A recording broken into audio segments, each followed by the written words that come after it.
Nabi Alaihissalam sudah tamat. Ya, ini sekarang saatnya kita bahas tema ini. Waalaikum, dari agama mana bang? Saya Muslim bang.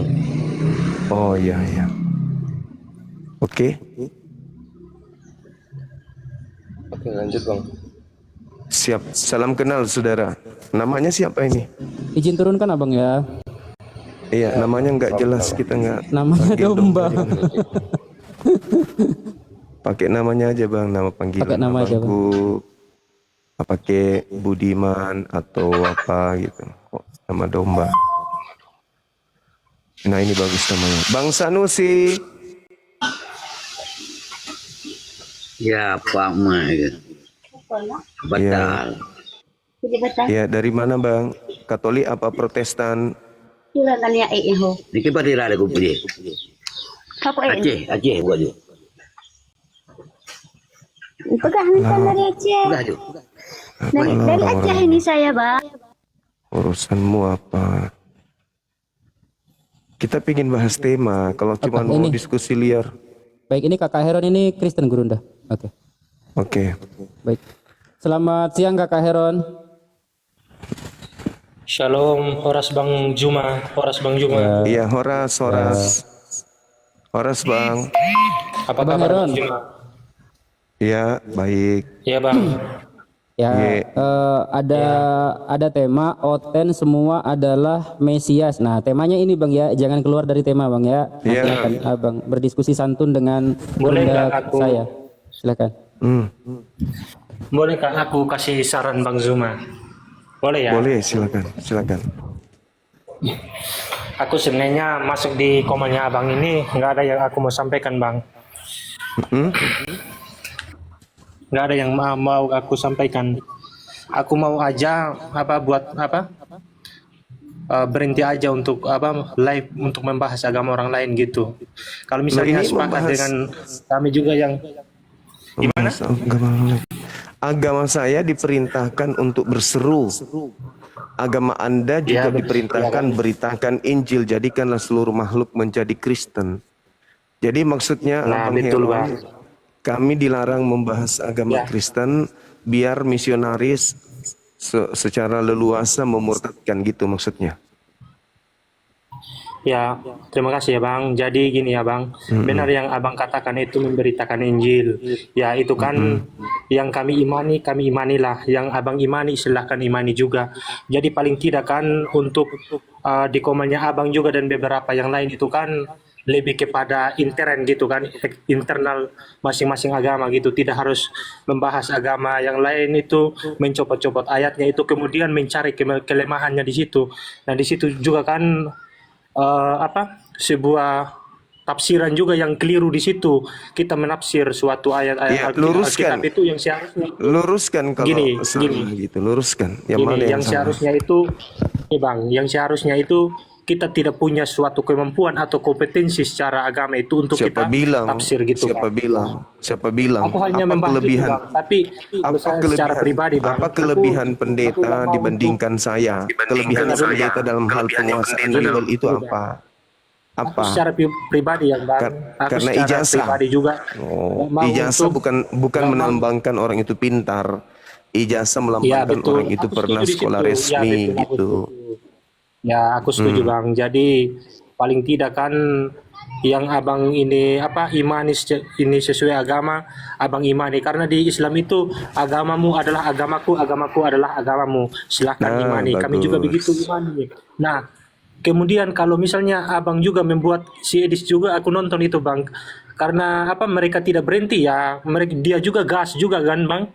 Jadi maksudnya itu ada sebuah kesepakatan gitu ya Bang. Kalau memang sepakat dari Zuma dan teman-temannya juga, dari Bang Idis juga, ya menurut aku itu sebagai orang yang secara objektif itu Bang, secara objektif itu saya sangat setuju Bang, dengan hati yang Bang, yang sangat boleh saya bicara? menerima. Dari Bang. tadi Anda naik di sini tidak pernah berhenti ngomong loh. Ngomong terus tapi tidak masuk di kuping saya. Gak masuk. Kan Bang poinnya aja. Poinnya tutup lembaga Bible Indonesia. Itu poinnya. Tutup lembaga Bible Indonesia, tarik semua istilah-istilah Al-Quran dalam Bible kalian, tutup semua sekolah teologi Kristen, tutup. Kecuali mereka tidak membuat kurikulum Islamologi. Paham? Kalau Anda ingin menghentikan saya, tutup lembaga Bibelmu itu.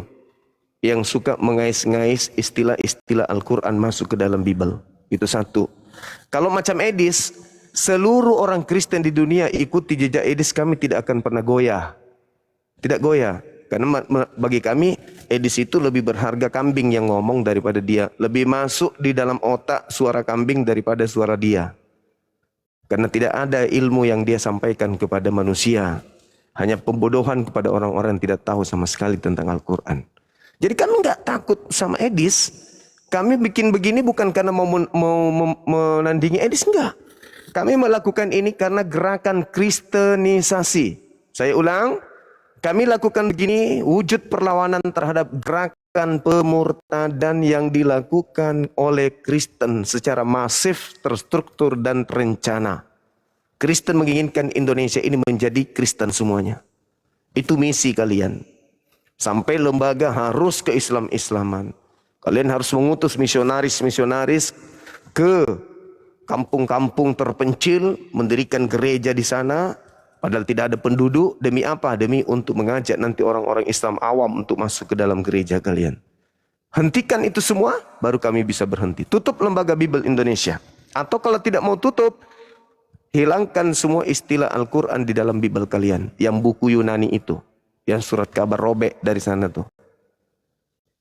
Paham? Jadi saudara, niatan Anda itu baik.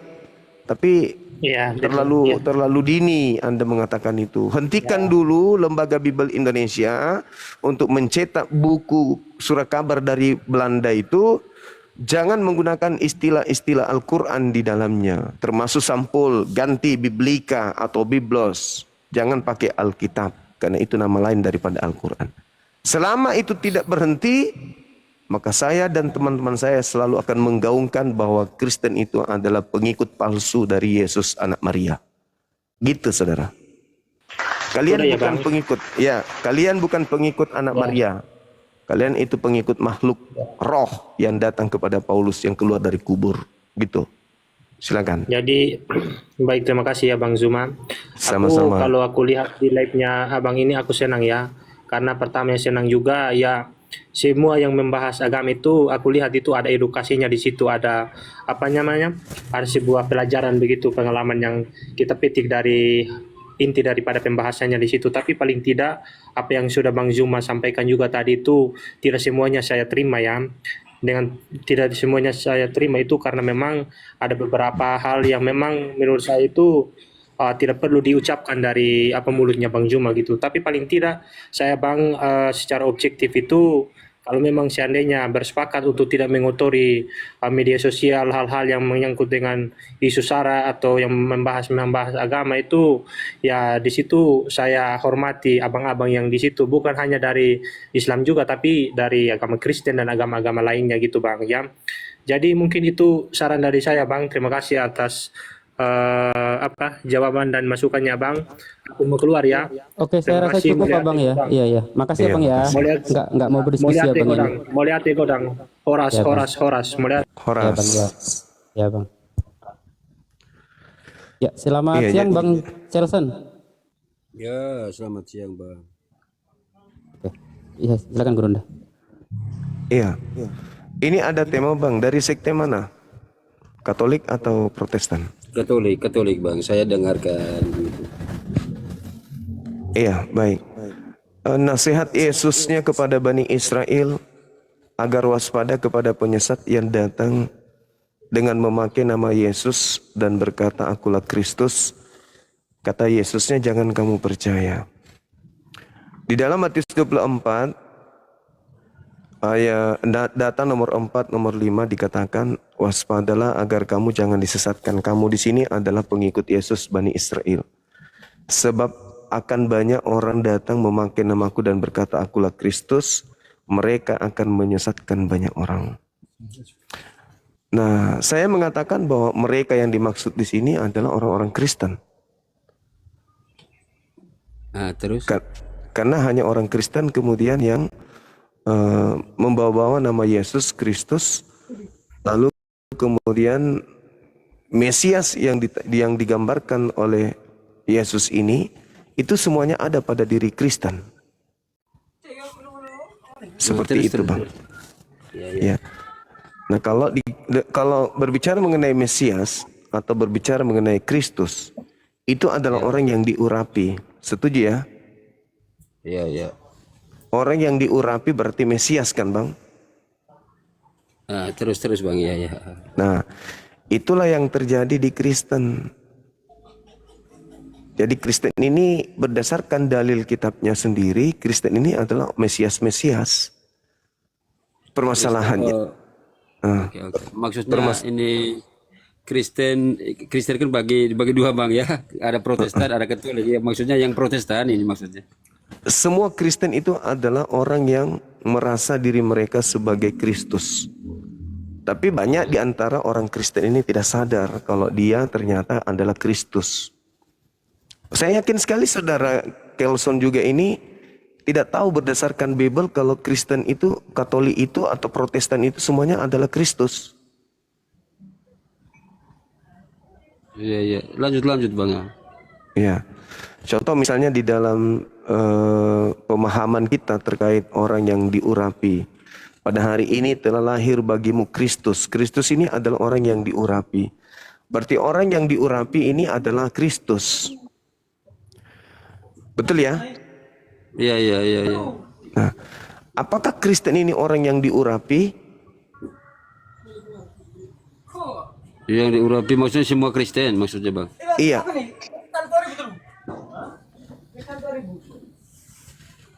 Ya, itu kembali ke orangnya, Bang. Yang Iya. sebetulnya tuh. Ya.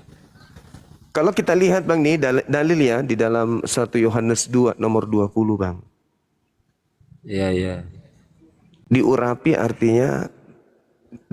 artinya orang yang menjadi Mesias atau Kristus. Orang yang diurapi, orang yang ditasbihkan, ditahirkan menjadi Kristus. 1 Yohanes 2 nomor 20, di situ dikatakan kamu telah memperoleh pengurapan. Kamu di situ adalah Kristen. Kamu semua memperoleh pengurapan. Artinya kamu semua itu adalah sudah diurapi. Berarti kalian Kristen ini adalah Mesias. Karena kalian adalah orang yang sudah menerima pengurapan. Orang yang sudah menerima pengurapan artinya orang yang sudah ditahirkan, ditasbihkan. Sama seperti pastor, misalnya diutus untuk menjadi pastor di sebuah wilayah, dia harus diurapi. Dia harus menerima urapan. Berarti dia Mesias kan?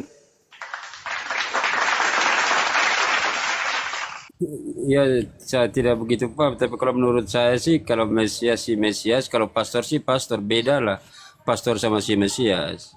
Mesias itu kan pengurapan. Mesias orang yang diurapi.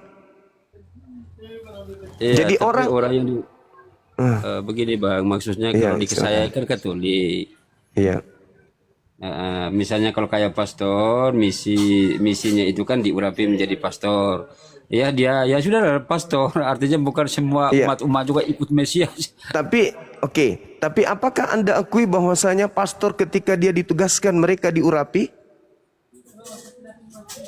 Diurapi menjadi pastor, bukan diurapi menjadi begitu, Bang.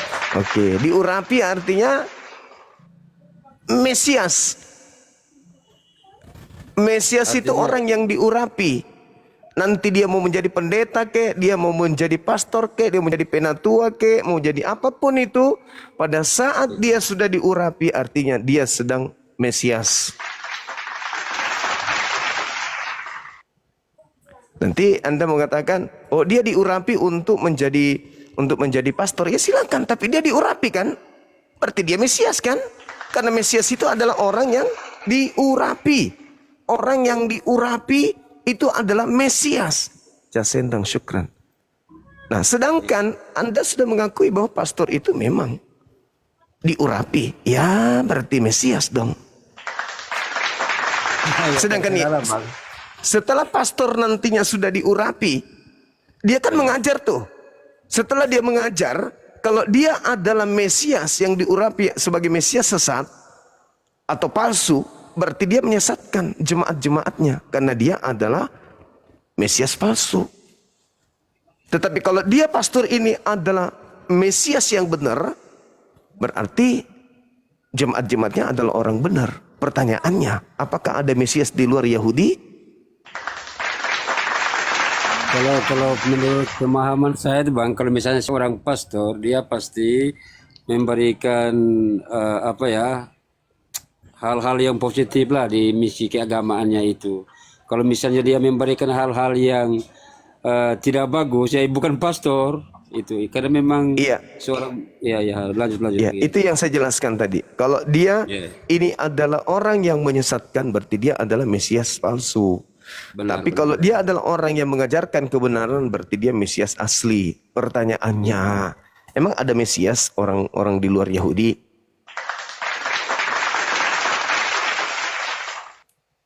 Kalaupun dia mengajarkan ajaran yang benar, pertanyaannya itu, apakah memang ada Mesias di luar Yahudi? Kan gitu.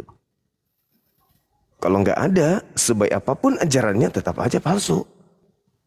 Sedangkan Yesus mengatakan, waspadalah kepada penyesat yang datang kepadamu dengan memakai namaku dan berkata, akulah Mesias. Mereka akan menyesatkan banyak orang. Nah ternyata berdasarkan dalil 1 Yohanes 2 nomor 20, ya Kristen ini adalah Mesias. Maksudnya itu begini Bang, kalau misalnya begitu tuh di dalam Alkitab kan saya sih tidak menguasai dari kejadian perjanjian lama sampai perjanjian baru itu saya tidak menguasai. Tapi kan Yesus pernah mengatakan akan datang muncul nabi-nabi palsu, kan begitu. Iya. Yang nabi-nabi palsu ini seperti abang bilang tadi itu benar. Di dalam dari semuanya itu kan Katolik. Nanti kan ada cabang nih, ada Ortodoks, ada Protestan dan lain-lainnya. Itu kan nanti seperti abang bilang nanti malah memberikan pemerintahan itu dengan caranya masing-masing. Seperti itu mungkin ya Bang? Iya. Nabi palsunya dari buahnya kita lihat. Kata Yesus dalam Matius 7, dari buahnya kamu dapat melihat mereka. Apa buah dari nabi palsu? Menggunakan nama Yesus bermukjizat, bernubuat, mengusir setan. Iya. Itu siapa Bang? Yang mengusir setan yang kita melihat, saya tidak menyebutkan oknum tertentu ya. Artinya kan yang penting kan adalah yang itu semua buah-buah. Itu buah dari nabi palsu itu.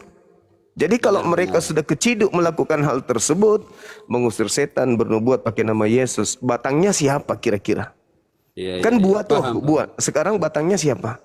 Kata Yesus, batangnya harus ditebang. Mengerti. Paham Abang. Kalau yang kejadian begitu sih banyak sih kita melihat di kehidupan tuh yang seperti Abang bilang bawa nama Yesus, yang itu banyak lah.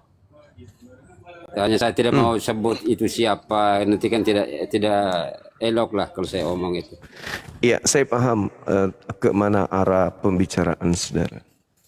Seperti ada di Senayan, bikin gereja tanpa dinding, obati orang di sana dalam nama Yesus.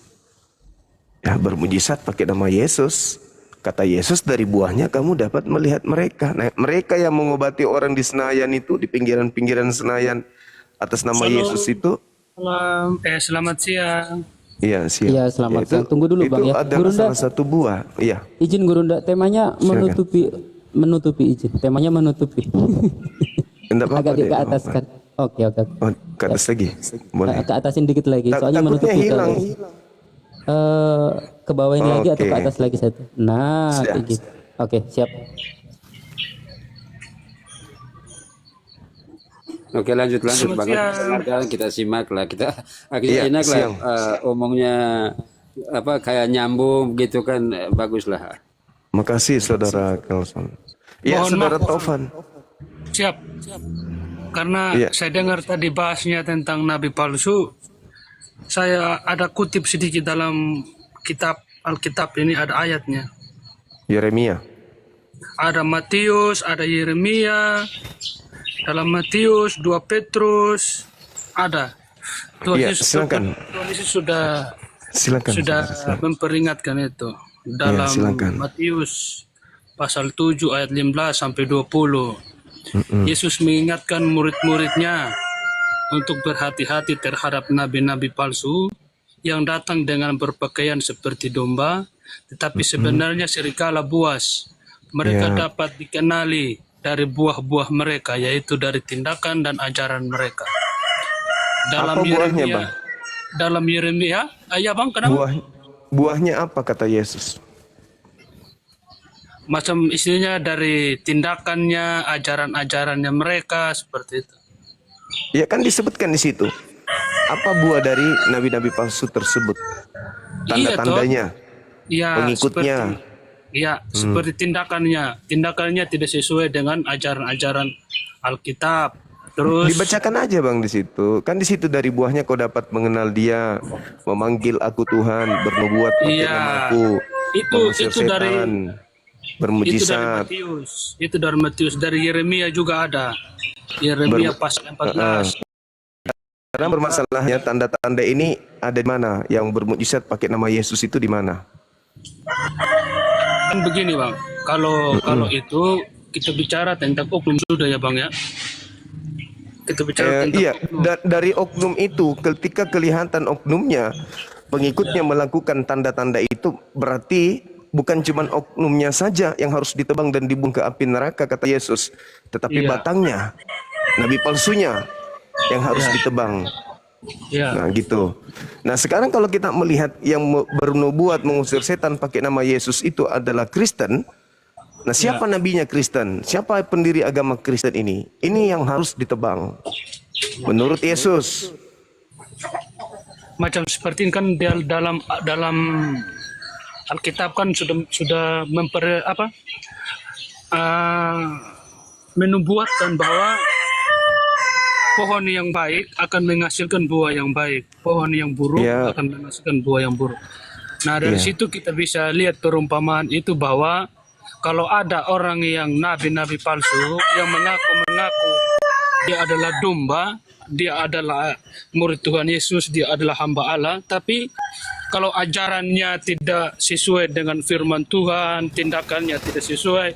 Contoh misalnya, dia belajar tentang Alkitab, tapi kelakuannya setiap hari suka bunuh orang, fitnah orang, itu tidak patut. Tapi nggak ada di situ dikatakan tanda-tanda dari buah nabi palsu itu tidak begitu. Tanda-tanda nabi palsu itu memanggil Yesus Tuhan, bernubuat pakai nama Yesus, bermujizat pakai nama Yesus, mengusir setan pakai nama Yesus. Itu tanda-tandanya.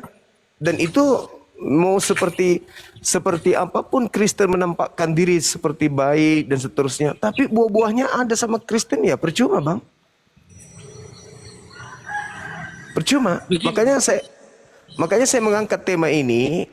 Oten itu diduga adalah Mesias palsu. Kristen, oknum Kristen ini diduga Mesias palsu.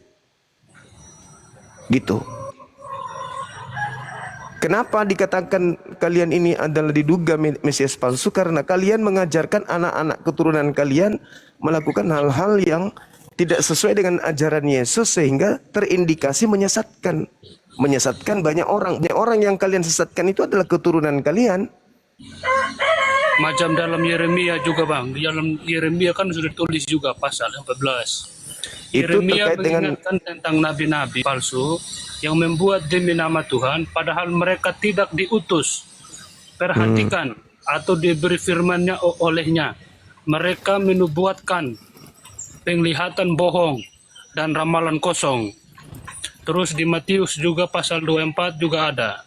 Ayat-ayat ini mengingatkan bahwa akan ada banyak nabi palsu yang akan muncul di akhir zaman dan menyesatkan banyak orang. Mereka akan melakukan tanda-tanda dahsyat dan mujizat-mujizat, bahkan untuk menyesatkan mereka yang terpilih. Dalam 2 Petrus juga ada. Tadi itu Bang, buah dari nabi palsu itu apa? Yang tertulis Bang, kata Yesusnya, jangan liar kepada mana. Kan saya sudah jawab tadi Bang. Siapa yang memanggil Yesus sebagai Tuhan?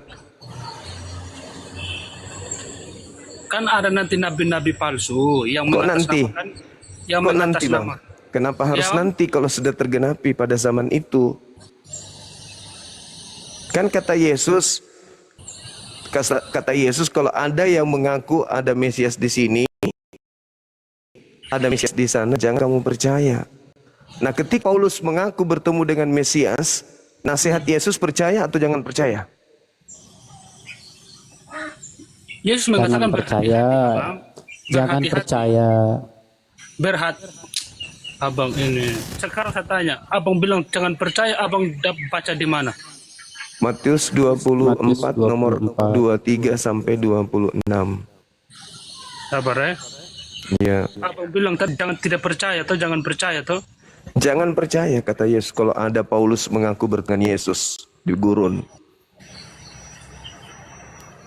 Maksudnya jangan percaya sama siapa, Bang? Kepada Paulus. Yesus mengatakan jangan percaya sama Paulus. Iya. Abang ini sudah aneh-aneh. Baca dalilnya dong. Abang ini. Baca dalilnya. Ya, di ayat mana, Bang? Ayat mana? Ayat. Matius 23, 24 Ini, Bang. nomor Ini, Bang. 23 itu. Baca Bang, nih, saya Matius. sajikan nih. Nih. Mm-mm. Ini Matius berapa, Bang? 20. Matius Matius 24 pasal ke-23. Pada waktu itu jika orang berkata kepada kamu, lihat Mesias ada di sini. Bang, ini. Ini bahaya abang dorang ini. Loh kok bahaya pula? Kok bahaya? Emang dalilnya begitu? Dalilnya ada, Kayak Bang. gitu. Dengar. Eh, Pada waktu itu jika ada orang berkata kepadamu, Nah, baca. lihat Mesias ada di sini atau Mesias ada di sana, janganlah percaya. Jangan percaya. Nah, ketika Paulus Iya. mengaku bertemu dengan Mesias di sana, di padang gurun, kata Yesus apa? Percaya atau jangan percaya? Abang ini. Sekarang saya tanya sama abang. Saya ulang lagi pertanyaannya. Ketika Paulus datang ke murid Yesus, mengaku bertemu dengan guru mereka, ketika Paulus menuju ke Damsyik, nasihat gurunya apa? Percaya atau jangan percaya? Dengar abang ya, saya jelaskan ya. Hmm. Nah, sebelum dia menjadi Paulus, dia adalah Saulus. Iya, apa pengakunya? Dengar dulu. Terus? Abang dengar dulu. Iya. Sebelum dia jadi Paulus, dia adalah Saulus, di Iya. mana dia itu pembunuh yang kejam, yang dia bunuh itu bangsa-bangsa orang-orang Kristen, dia bunuh, dia penjarakan, Iya. dia aniaya. Nah, Setelah menurut- itu, sabar dulu Yesus, abang. menurut Yesus Sabar, percaya atau jangan abang jangan percaya? potong dulu. Abang jangan potong dulu. Setelah itu dia bertemu dengan Allah berupa cahaya. Dia melihat cahaya sampai dia buta. Nah, Nasihat terus- Yesusnya percaya atau jangan percaya? abang ini. Dengar dulu sebentar. Apa yang saya mau harus dengarkan? Saya sudah paham itu. Tidak, abang tidak paham itu. Loh, kok Kalau saya abang tidak paham? tidak mungkin Pertanyaannya- ngomong kayak begitu. Yesus menasihatkan percaya atau jangan percaya? Dengar, makanya dengar. Abang dengar. Akan cerita supaya abang paham, supaya pertanyaan itu berkualitas, abang. Pertanyaan abang tidak berkualitas. Pertanyaannya jelas. Yesus memerintahkan jelas, muridnya. jelas, Muridnya yang tapi datang di abang Bukit tidak paham. Zaitun berbicara mengenai pribadi mereka. Mereka berbicara rahasia. Guru, apa tanda kedatanganmu? Tanda kedatanganku bla bla bla bla. Jadi kalau ada orang mengaku bertemu dengan aku di padang gurun, di dalam bilik rahasia alias penjara, jangan Ini. kamu percaya. Begini, Betul nggak? abang. Betul tidak? Abang punya pertanyaan itu jelas, tapi tidak. Si tidak CP aja bingung. berkualitas. Waduh, Kenapa saya mau tidak buka mute ini berkualitas? tapi saya ngomong Karena apa abang ya? tidak tahu Ini materi sejarahnya. berat kata dia kan. Bukan masalahnya aku Abang tidak paham sejarahnya. menghargai, iya. Dengar, Kan abang. masalahmu. ngomongnya. Abang Iya, dengar. apa Tidak apa-apa, kita dialog. Iya. Temanya kita ikut. Ayo silakan. Nah, itu, dengar dulu. temanya Dengar tuh. penjelasan saya tuh. So, Bang Taufan bisa sama saya dianya Bang Taufan? Siap, Biarkan saya supaya- sama beliau. supaya nanti silakan, pertanyaannya kamu itu tunjukkan. begini. Sebelum Paulus itu menjadi Saulus, abang, ini supaya nanti Enggak, perintahnya bukan Iya. sebelum sebelum dia nyamar jadi nabi rasul. Bilang aja abang gitu. ini. Sebelum dia Pertanyaan menyamar begitu loh, sebagai tidak- domba, dia itu memang adalah serigala. Tapi setelah dia nyamar jadi domba, nampak seperti domba. Bilang aja gitu. abang Kan ini tidak belajar. pertanyaan Ya udah Bang saya. Taufan, biarkan saya sama Pertanyaan beliau saya boleh. kan jelas. Pertanyaan saya kan Jangan. Bang jelas. Taufan turun saja, Menurut biar saya sama beliau. Yesus, percaya atau Abang tidak tidak percaya? paham. Menurut Yesus. Abang, pertanyaannya abang itu tidak berkualitas menurut saya. Loh. Menurut Yesus percaya atau jangan percaya? Dengar. Apa Abang yang tidak- harus saya dengar? Apa? Makanya dengar saya jelaskan. Dengar saya Apa itu? jelaskan. Apa itu? Paulus itu. Makanya abang dengar saya jelas supaya Sebelum nyamar pertanyaan domba, itu- Paulus itu adalah pembunuh serigala. Iya. Terus apa lagi? Dia dipilih oleh Allah sendiri. Di mana dalilnya dia dipilih? Di mana? Di mana dalilnya? Di mana dalilnya Tuhan memilih Paulus? Di mana? Oke, sabar ya, sabar. Ya. Saya buka ayatnya. Tunggu, saya buka Silakan. ayat. Mm-mm. Abang ini makanya saya bilang Si CP aja mau pingsan itu, malu aja turun. Tetap merasa kuat tinggal di situ. Ya, silakan. Si CP, kamu bantu itu jemaatmu. sabar. Sudah, kick aja dia biar aku sama kamu diskusi, boleh? Oh, jangan. Jangan. Kamu belajar sama dia. Kamu ini muda, belajar sama dia. Ya sudah, kamu sama aja dulu ya, aku diam dulu ya. Sudah. Ya, kamu sudah. belajar, ambil pulpen, catat. Kamu duduk di situ dulu, belajar. Ayo. Yesusnya Sabar. menasihatkan muridnya apa? Iya, saya baca Alkitabnya. Percaya Saya atau baca. jangan percaya? Ayo. Si CP aja bingung. Dengar. Di abang dengar dulu. Baca Galatia ini. di bawahnya. Galatia Dengar, itu suratnya dengar. Paulus yang diterima dari Kristus palsu itu. Kalau kamu membawa surat-surat Paulus, ya sama halnya kamu menjebak dirimu Bisa, dengan Pak. ajaran Dengar, Kristus dengar. palsu. Dengar abang, dengar. Lucu ente. Bagaimana abang ini ngotot terus? Diam dulu. Kan saya menjelaskan. bertanya, percaya atau jangan percaya? Saya ini menjelaskan sejarahnya Apa dia yang supaya kamu nanti jelaskan pertanyaan sementara Yesus yang mengatakan percaya atau jangan percaya? Percaya, Mau nipu, percaya. mau menipu, Kau mau tidak menipu. tahu sejarahnya tapi bertanya itu Mau berkualitas menipu ini, mau pertanyaan. muter-muter dulu, mutar dulu kayak Paulus. Mutar dulu, mutar, ujung-ujungnya menjebak orang dalam tipu daya.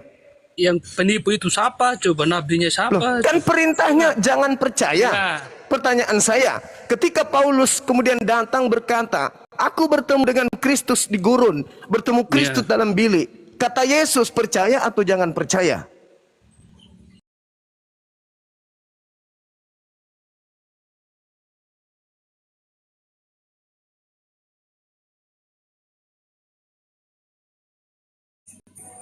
Iya, baik. Yang perlu dipahami mungkin pengetahuan buat teman-teman yang kaget dengan debat ini, kenapa harus sampai roaring ya. Kalau tidak ada datanya, kita tidak akan berani mengatakan hal yang seperti itu, gitu kan. Tapi ingat Rasulullah SAW memang mengatakan untuk kafir dimi. Apa kafir dimi? Orang-orang kafir yang tidak memerangi agama Allah. Itu wajib dilindungi. Bahkan Rasulullah SAW mengecam kepada para sahabat dan umat apabila ada umat Islam yang menganiaya, yang kemudian sampai membunuh orang kafir golongan dhimmi, maka Rasulullah SAW yang akan menghukumnya. Ini hadis sahih. Jadi kafir yang dimaksud dengan kafir itu ada 4 golongan. Itu yang harus difahami.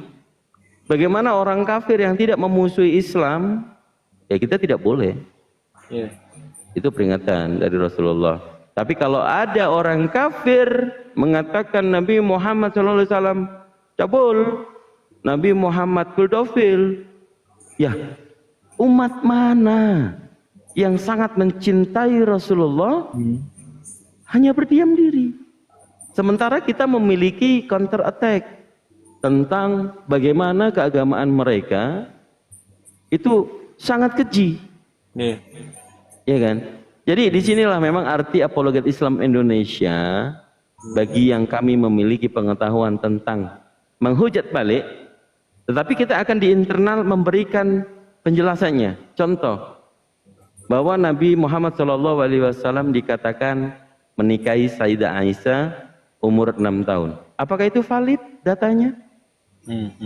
Bagaimana ilmu perawian di dalam hadis? Bagaimana matannya? Ternyata ada di situ disebut matruk. Ada satu riwayat yang orangnya sudah tua, sudah uzur, namanya Hashim, itu sudah tua, sehingga dia juga dikatakan sebagai perawi yang lemah. yang buruk hafalannya. Apakah kita bisa aminkan itu? Ternyata tidak.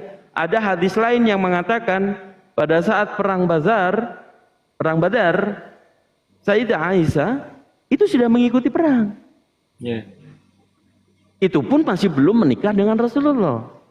Nah ini kan kalau di internal kita memberikan edukasi, ternyata itu adalah hujah atau subhat atau penghinaan yang memang hadis itu ada dan tetap ada sebagai apa?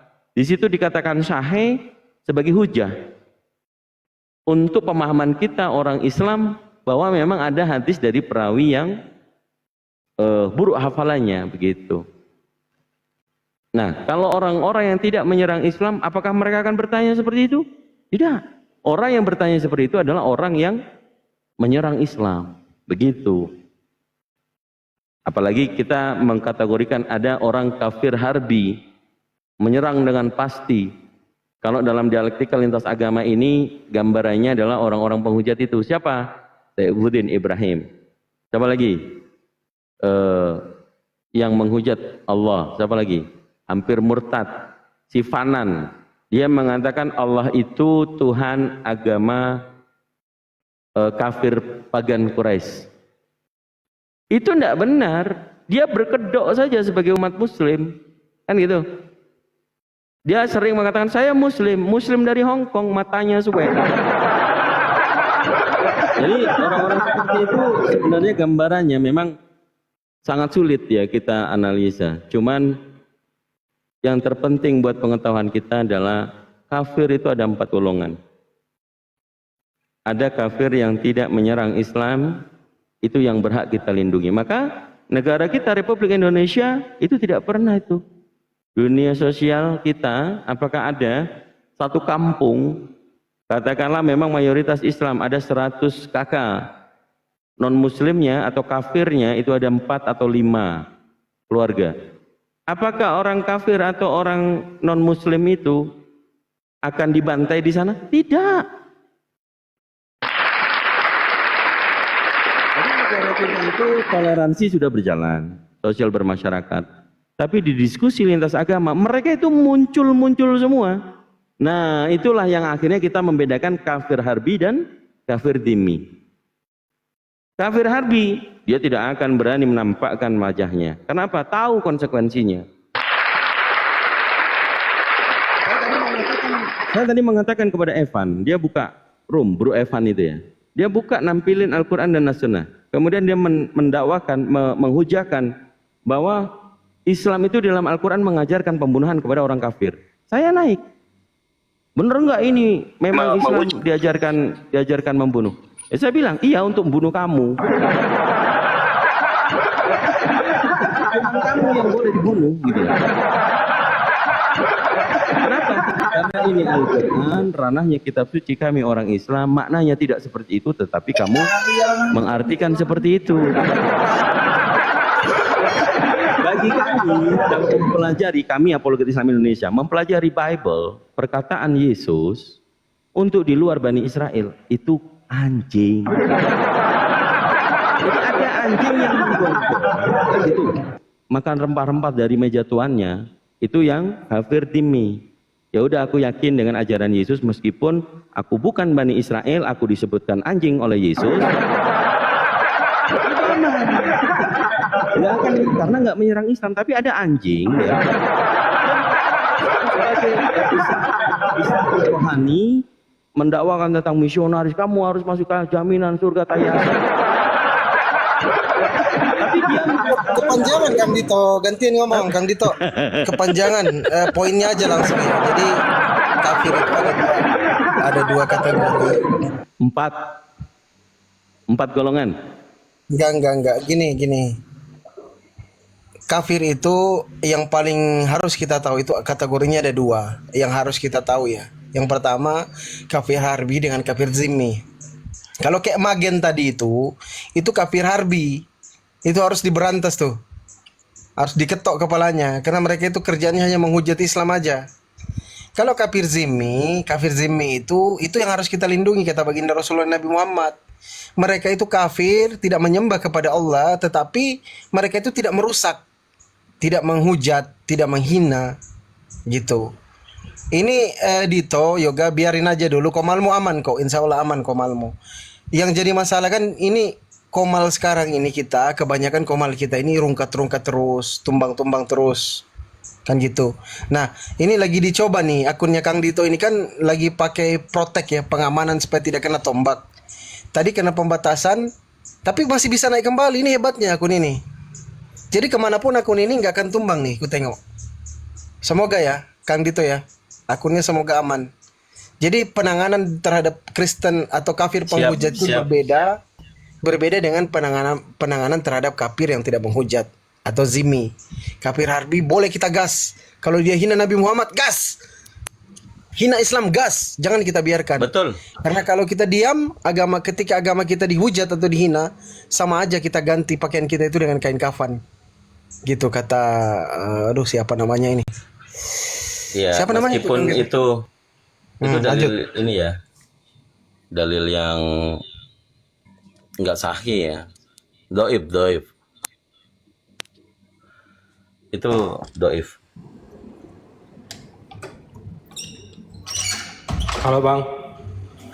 Iya, kalau kafir-kafir kayak Atta ini kan kita Enggak, dia ini masuk yang kategori tadi, kafir Bang. zimmi. Jadi dia tidak menghujat. Tadi saya terblokir. Silakan Bang, silakan. Iya, yang tadi Bang yang nanya tentang Tuhan gitu Bang, berubah wujud. Halo Bang. Halo. Iya, Bang. Iya, ngomong aja Bang. Silakan. Nah, tadi kan pertanyaan saya itu kalau misalnya Tuhan berubah menjadi batu, apakah kita tetap menyembah batu itu, Bang? Itu. Bang, tadi udah dijawab. Anda sudah mendengarkan, ya kan? Allah itu mau jadi apapun itu bisa saja. Kan begitu poinnya tadi. Tetapi ibaratnya, analoginya, kalau manusia itu tidak masalah makan tai, apakah manusia itu akan makan tai? Kan itu. Di dalam Al-Quran, tadi sudah dijelaskan surah As-Surah, bunyi ayatnya ada laisa kamitslihi syai'. Kalau Tuhan sudah menjadi manusia, tadi sudah dijelaskan surah As-Surah, bunyi ayatnya ada laisa kamitslihi syai'. Kalau Tuhan sudah menjadi manusia, lah ini yang harus dikatakan sebagai paganisme. Pagan itu ajaran dewa-dewi, dewa itu menjelma menjadi manusia. Dan untuk pagan ini rata-rata dia itu anjing, Bang. Karena nggak berakal. Itu Bang, ya. Jadi saya rasa nggak tahu ini cara berpikirnya tadi sudah dijawab, naik lagi mengatakan Allah Ya, itu. Iya, silakan. Bentar. Bang Atta, tadi kenapa kau turun dulu, Bang? Enggak, tadi saya apa namanya itu ya, terblokir ya. Pasti kau buka Google kan? Buka Google ngapain, Bang? Oh. Ini lanjut. Nah, tadi pertanyaan saya belum kena loh, Kang Dito. Tadi seandainya, kita berkata seandainya Allah menjadi batu, apakah batu itu tetap kita sembah itu loh, Kang Dito? Ya, dasaran kenapa Allah itu tidak bisa, tidak berkenan menjadi batu, menjadi manusia, menjadi malaikat. Karena Allah itu wujud. Sebenarnya sih kalau mau menggiring, ya memang kemampuan berpikir manusia ini terbatas. Gimana ya? Kalau dikatakan Allah itu menghendaki mau menjadi apapun, itu tidak mungkin dirinya sendiri. Allah itu wujud bukan berarti tidak ada. Wujud itu dalam artian bahasa Arab adalah ada. Analogi tadi sudah dikatakan. Kalau Allah itu bisa menjadi apapun, bisa. Tetapi dia sudah mengatakan di dalam Al-Quran, laisa kamitslihi syai', tidak serupa dengan makhluk apapun, tidak serupa. Terus kita berandai-andai kalau Tuhan itu menjadi batu, apakah batunya kita sembah? Nah, ini kutipan secara akademis pun tidak nyambung, doesn't make sense. Justru pertanyaan kamu akan ditertawakan orang. Mohon maaf ya, gitu loh. Tapi kalau korelasinya kamu mau menyamakan bahwa Tuhan di dalam kekristenan yang menjadi manusia berdasarkan Filipi 2 nomor 6 nomor 7 yang dikatakan oleh Paulus, kebenaran atau tidaknya, kamu perlu tahu siapa Paulus. Kalau saya bisa menunjukkan Paulus itu juga Kristus, apa nggak makin puyeng nanti kamu? Jadi sesuatu yang pasti dalam keagamaan itu supaya kita tidak menjadi bodoh. Ya. Allah itu laisa kamitsli syai'. Itu Allah mengatakan dalam kalamnya yaitu Al-Qur'an, Allah ini tidak serupa dengan makhluk. Makhluk itu siapa aja? Manusia, hewan, tumbuhan, malaikat, setan, jin. Tidak sama. Lalu apa yang kita mau deskripsikan bahwa Tuhan ini kalau sudah mengatakan tidak seperti kita, seperti makhluk. Jangankan seperti kita manusia. Hewan saja nggak mungkin karena ada hewan yang tadi saya katakan anjing itu ya. Anjing itu kan sudah nggak bagus lah. Bahkan ada suka yang makan anjing kan gitu. Apalagi babi. Nggak mungkin lah kalau Allah itu, Tuhan itu bisa menjadi apapun, dia akan berubah menjadi babi. Dia berubah menjadi monyet. Nggak mungkin. Karena dia sudah mengatakan di dalam Al-Quran, laisa kamitslihi syai'. Tidak serupa dengan makhluknya. Babi makhluk nggak? Makhluk. Anjing makhluk nggak? Makhluk. Kan begitu. Jadi kalau dalam berdiskusi kamu ingin belajar tentang Islam, jawaban tadi itu sesuai dengan Islam yaitu kaidah. Bagaimana Al-Quran yang menjelaskan. Terus apakah memang Allah itu eksis? Mengatakan di dalam Al-Quran surat Thaha ayat 14. Bismillahirrahmanirrahim. Innani anallahu la ilaha illa ana. Artinya apa? Sesungguhnya aku ini Allah, tidak ada Tuhan selain aku. Jelas. Apalagi tentang kekuasaannya. Wah, ini ada Ustaz Alif.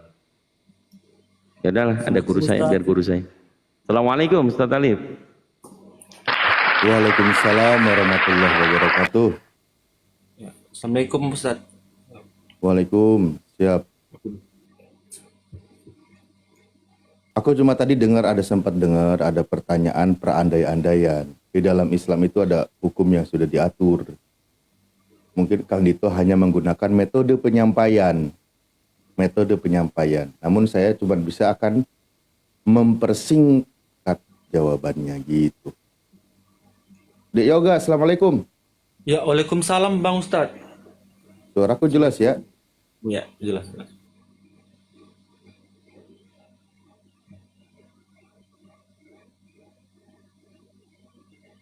Oh iya, lanjut. Atau saya bicara ini gimana? Enggak, saya enggak lama juga sudah. Gini ya udah, saya sampaikan aja ya. Tadi sudah disampaikan dalilnya. Allah itu berbeda dengan makhluknya. Yang namanya batu itu makhluk. Lalu Anda tanyakan bisa menjadi batu. Lah, masa Tuhan Sang Pencipta menjadi ciptaan? Mustahil. Mendobrak kemahaannya, menghilangkan kemahaannya. Hilang kemahaan dalam diri Tuhan itu mustahil. Walaupun 1 detik. Tuhan ngurus alam semesta aja nggak pernah ngantuk, nggak pernah tidur, nggak pernah lelah. Kok malah suruh jadi makhluk yang tidak bisa bergerak, kan gitu. Tuhan Sang Pencipta suruh dijadikan ciptaan, itu mustahil bagi Tuhan. Begitu cara pemahamannya. Jangan dipaksakan berandai-andai, ngarang sesuatu seperti Anda mengatakan, tolong gambarkan saya segitiga yang bulat. Ya susah gitu loh. Karena segitiga itu berbeda dengan bulat. Ya, jadi sesuatu yang dipaksakan pencarian akal itu dipaksakan ke dalam Tuhan. Tuhan ada prinsip yang tidak bisa dilanggar. Ya sudah seperti itu. Yang namanya bisa menjadi makhluk itu konsep yang ada di dalam pemahaman dewa-dewa, pagan, dan seterusnya. Kalau seperti itu ada memang.